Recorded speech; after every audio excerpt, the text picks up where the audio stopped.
यो Ford eco स्पोर्टमा हामीले अब एलो व्हील हाल्न गइरहेछौँ। यसमा व्हील कभर हालेको थियो। अब यहाँ हजुरको यो लिफ्टमा उठाइसकेको छ हामीले। अब नट 4वटै नट खोलिन्छ।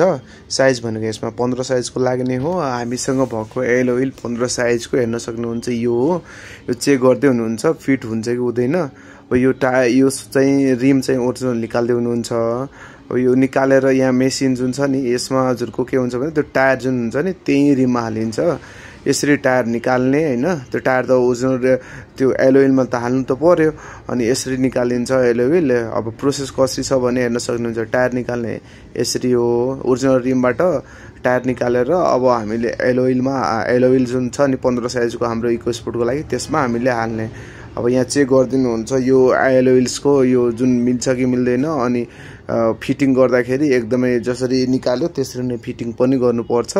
फिटिङ भइसकेपछि यहाँ हेर्न सक्नुहुन्छ हावा हाल्दै हुनुहुन्छ यसमा हाम्रो।